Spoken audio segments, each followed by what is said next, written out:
gente! Muito bem-vindos aí a mais um vídeo do nosso canal. Você que está chegando agora, vem cá, se inscreve no nosso canal para compartilharmos aqui a palavra de Deus juntos, para nos edificarmos, para crescermos, pois esse é o propósito desse canal, tá bom? Se inscreve e ativa o sininho para receber as notificações. Dando continuidade, nós hoje vamos entrar no dia 22 deste livro, Uma Vida com Propósito.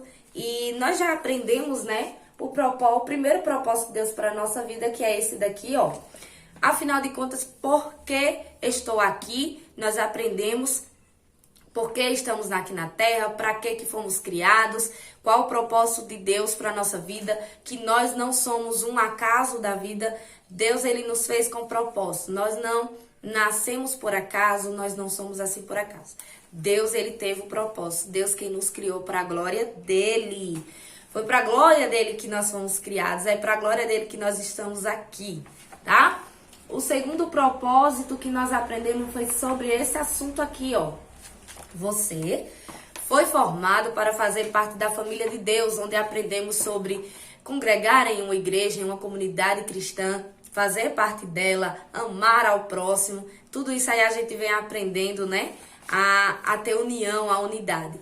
E agora nós vamos continuar seguindo com esse terceiro propósito. Nós vamos aprender, ó, tá? Que você foi criado, eu fui criado, nós fomos criados para nos tornar semelhante a Cristo. E aí o dia 22 do livro aqui, ó, dia 22, tem por título, criado para se tornar semelhante a Cristo. E o versículo do dia tá lá em Romanos, capítulo 8, versículo 29. Eu vou colocar aqui para você ler comigo, tá bom? Deus sempre soube o que estava fazendo. Ele decidiu, desde o princípio, moldar a vida daqueles que o amam pelos mesmos padrões da vida do Filho, ou seja, de Jesus. Nele, vimos a vida humana em sua forma original. E ainda mais o escritor deixou outro versículo para nós.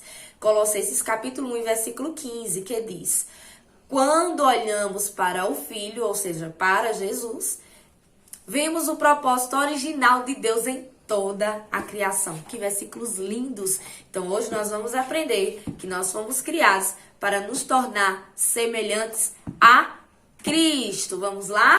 Vamos para o dia 22. Iniciando. Você foi criado para se tornar semelhante a Cristo. Este é um grande privilégio que muito nos honra, tá? E nós temos aqui alguns aspectos que podemos analisar, que somos criados para ser semelhantes a Cristo. Assim como Deus, somos seres espirituais, pois o nosso espírito ele é imortal e sobreviverá ao nosso corpo terreno, essa carcaça, esse corpo, né? Nós temos o espírito, então nós temos uma semelhança. Também nós somos intelectuais, nós podemos pensar, ponderar, solucionar problemas. Então, nós somos aí semelhantes, sim, a Deus. Como Deus, o ser humano é relacional, podemos dar e receber amor verdadeiro. E somos dotados de consciência moral. Podemos discernir entre o certo e o errado. Então, isso aqui já é alguns aspectos que nos tornam semelhante a Deus. Vamos continuar? O escritor ainda diz mais: o supremo objetivo de Deus para a nossa vida não é o conforto. Ele quer que nós nos desenvolvemos. É o desenvolvimento do nosso caráter. Ele quer que nós cresçamos espiritualmente e nos torne semelhante a Cristo. Mas espera aí. Tornar-se semelhante a Cristo? E por que Deus me fez assim? Calma lá, nós vamos entender. Tornar-se semelhante a Cristo não significa perder a nossa personalidade, tá bom? Deus, ele nos criou com um caráter único. Então, é óbvio que não podemos, né? Deus, ele nos criou assim, então ele não pretende destruir esse caráter que nós temos. Pelo contrário, ser semelhante a Cristo consiste na essência na transformação do caráter e não da personalidade, entende? Caráter é a moral da pessoa, é o que a pessoa faz. A personalidade não, é diferente. Por exemplo, eu, Deslaine, eu sou uma pessoa que gosto muito de falar, essa é a minha personalidade. E o meu caráter tem que ser semelhante a Cristo na maneira do falar. Se eu gosto de falar, eu tenho que ser semelhante a Cristo no falar. Ou seja, quem fala demais, às vezes fala umas asneiras aí, né?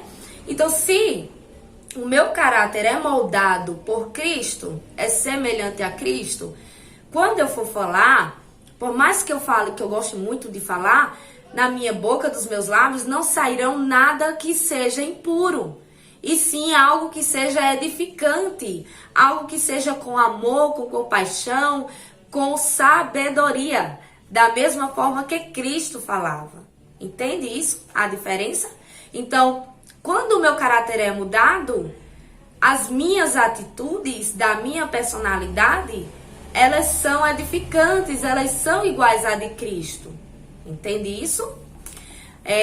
Como esse mesmo exemplo que eu estava citando, né? Eu gosto de falar.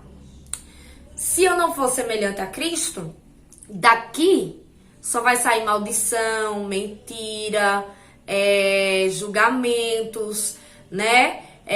Palavras que não abençoam, palavras de fofocas, de insultos, coisas que são pecaminosas, que não edificam. Então, se daqui o meu caráter é formado, é semelhante ao de Cristo, então daqui vai sair palavras que abençoam, que edificam, que trazem amor, que trazem paz, que abraçam. Entende isso, a diferença? Então, que nós venhamos aprender sobre isso, né? Que Deus, ele quer que a gente desenvolva um tipo de caráter, ele disse aqui, descrito nas bem-aventuranças de Jesus. Está lá em Mateus capítulo 5. Se você começar a ler, do capítulo 5 ao capítulo 7, é o Sermão do Monte. E Jesus, ele traz grandes e importantíssimos ensinamentos para o caráter de um cristão. Então, você deve ir lá. Vá, pegue sua Bíblia, quando você tiver um tempinho. Leia Mateus 5 e 7. Do 5 ao 7. Vai estar lá as bem-aventuranças. Fala sobre bem-aventurado os que choram, pois serão consolados. Mas não é aquele povo que fica chorando, não, sabe? Bem-aventurado, aí tem lá, bem-aventurado aqueles pobres de espírito. Mas não é aquela pessoa rancorosa. É aquela pessoa que é pobre de espírito no sentido de dependência de Deus. Ele sabe que em si mesmo ele não é capaz, mas com Cristo ele é. Entende isso? Bem-aventurado. Aí tem lá, são 8 bem-aventuranças, então, que devem fazer parte do nosso caráter cristão. E fala sobre o amor, fala sobre muitas coisas lá sobre o caráter cristão, tá bom? Então, que nós venhamos compreender que nós somos assim e que para sermos moldados, aqui na frente diz, para sermos semelhantes a Cristo, nós devemos deixar que o Espírito Santo trabalhe em nossa vida, ler a palavra do Senhor e não apenas ler, praticar, pois surgirão circunstâncias que vai enfrentar você, que vai de contra, que vai lhe desafiar para praticar o que você está aprendendo na palavra de Deus. Então, se você está lendo, meditando, você coloca em prática, né? E aí você vai se tornando semelhante a Cristo, tá bom? Aí a pergunta para meditar: em que área da minha vida preciso rogar pela operação do Espírito Santo para me tornar mais semelhante a Cristo? Então, em que área da nossa vida nós devemos aí pedir para o Espírito Santo trabalhar, nos ajudar a nos tornar mais semelhante a Cristo, né? Então, eu acredito que muitas áreas da nossa vida, no dia a dia, nós precisamos aí nos esforçar. E o Espírito Santo nos ajudando, nos guiando para nos tornar mais semelhantes, tá bom? Então, essa é a palavra de hoje. Eu me edifiquei muito lendo aqui. Leia, não deixe de ler Mateus, capítulo 5 até o 7, sobre as bem-aventuranças, que é muito importante, tá bom? Eu não vou ler para não estender aqui